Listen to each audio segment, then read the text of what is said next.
Mitra Persada, inilah prasasti Pandelegan yang saat ini disimpan atau diletakkan di Museum Penataran Ngelegok, Kabupaten Blitar.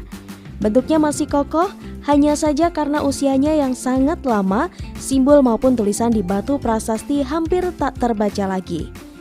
Prasasti di Museum Penataran ini adalah yang asli.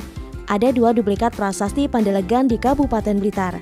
Pertama diletakkan di depan kantor Kecamatan Wonodadi dan kedua di dalam kantor Desa Pikatan Kecamatan Wonodadi.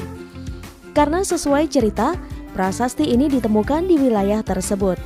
Bahkan prasasti Pandelegan ini merupakan prasasti pertama dari era Raja Sri Bameswara Kediri. Makin seru nih. Yuk Mitra Persada, kita simak bersama asal-usul prasasti Pandelegan. Prasasti Pandelegan ini prasasti yang berangkat tahun 1030 Saka. Kalau Masainya 1117 Masehi.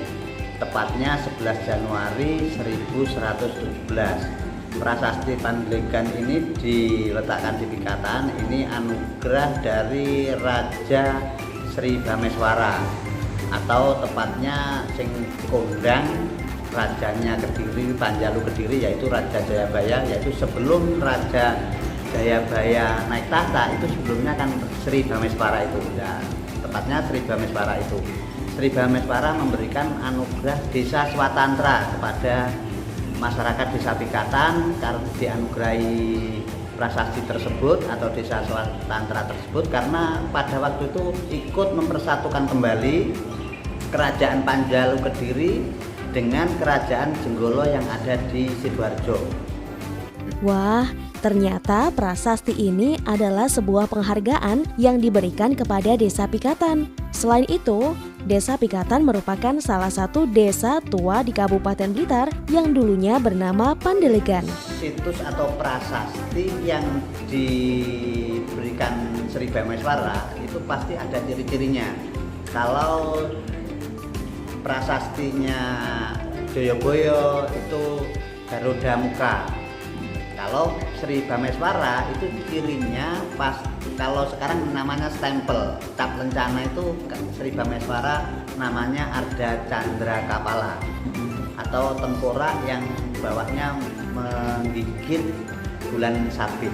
Sementara itu ditemui secara terpisah, Kepala Dispar Budpora Kabupaten Blitar, Suhendro Winarso mengatakan, Blitar mempunyai sejarah yang sangat panjang.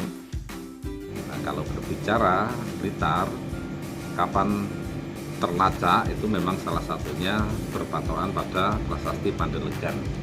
Itu salah satu bukti sejarah pada masa sekitar tahun 1117, yaitu zaman Kediri, zaman Panjalu. Tanah Blitar ini sudah dikenal sebagai satu perdikan yang masyarakatnya mempunyai loyalitas tinggi, berbakti kepada negaranya, kepada kerajaannya. Sehingga pada Pandelegan ini membuktikan bahwa pada saat itu, Pandelegan itu kalau sekarang di daerah Wonodadi, di Desa Pikatan, itu mendapat semacam penghargaan atau penetapan area wilayah oleh raja pada waktu itu, Sri Bameswara, Raja Kediri atau Panjalu, sebagai tanah perdikan. Terakhir, menurut Fauzi, prasasti ini sampai sekarang merupakan prasasti pertama yang dikeluarkan oleh Raja Bameswara. Dengan kata lain, menjadi prasasti pertama Kerajaan Panjalu atau Kadiri setelah mengalami masa gelap sejak Raja Samarawijaya antara tahun 1042 sampai 1044 Masehi berkuasa di Daha setelah pembagian kerajaan oleh Raja Airlangga. Dari Blitar, Fatan Hadi mengabarkan.